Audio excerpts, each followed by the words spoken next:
सच्ची प्यास। एक बार की बात है, किसी छोटे से रेलवे स्टेशन पर गाड़ी आकर रुकी। प्लेटफॉर्म पर हलचल बढ़ गई। कोई उतर रहा था, कोई चढ़ रहा था, और कुछ छोटे छोटे बच्चे अपनी जीविका के लिए पानी, चाय और खाने पीने की चीजें बेच रहे थे। उन्हीं में एक दुबला पतला मासूम सा लड़का भी था, जिसके कंधे पर एक छोटा सा घड़ा टंगा हुआ था। वो जोर जोर से आवाज लगा रहा था, पानी ले लो, ठंडा पानी। उसी समय ट्रेन के एक डिब्बे में बैठे एक धनवान सेठ की नजर उस लड़के पर पड़ी।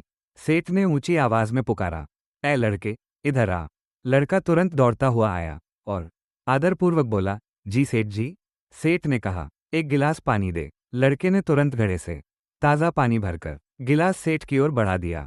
तभी सेठ ने पूछा, कितने पैसे का है? लड़के ने विनम्रता से उत्तर दिया, 25 पैसे, सेठ जी। सेठ ने भौहें सिकुड़ते हुए कहा, 15 पैसे में देगा क्या?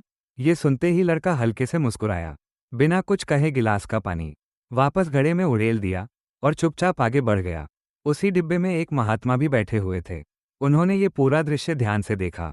उन्हें आश्चर्य हुआ कि लड़के ने कोई जवाब नहीं दिया, केवल मुस्कुराया और चला गया। उस मुस्कान में जैसे कोई गहरा रहस्य छिपा था। महात्मा जी की जिज्ञासा बढ़ी। वे तुरंत ट्रेन से उतरकर उस लड़के के पीछे पीछे गए और उसे आवाज दी, बेटा, जरा ठहरो। लड़का रुक गया और आदर से बोला, जी महाराज। महात्मा ने पूछा, तुम अभी मुस्कुराए क्यों थे? सेठ ने तुमसे मोल भाव किया, फिर भी तुमने कुछ कहा नहीं, बस मुस्कुरा दिए। इसका क्या कारण है? लड़का विनम्रता से बोला, महाराज, मुझे हंसी इसलिए आई क्योंकि सेठ जी को वास्तव में प्यास लगी ही नहीं थी। महात्मा ने आश्चर्य से पूछा, तुम्हें ऐसा क्यों लगा? लड़का बोला, महाराज, जिसे सच में प्यास लगी होती है वो कभी पानी का दाम नहीं पूछता। वो तो पहले पानी पीता है, अपनी प्यास बुझाता है और फिर बाद में पूछता है कि कितने पैसे देने हैं।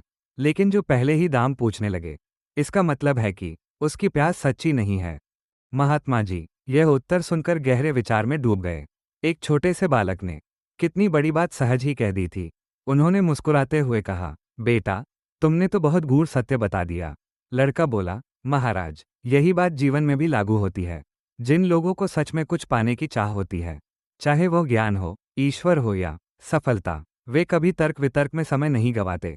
वे सीधे अपने लक्ष्य की ओर बढ़ते हैं। पर जिनकी चाहत सच्ची नहीं होती, वे बहस में उलझे रहते हैं और आगे नहीं बढ़ पाते।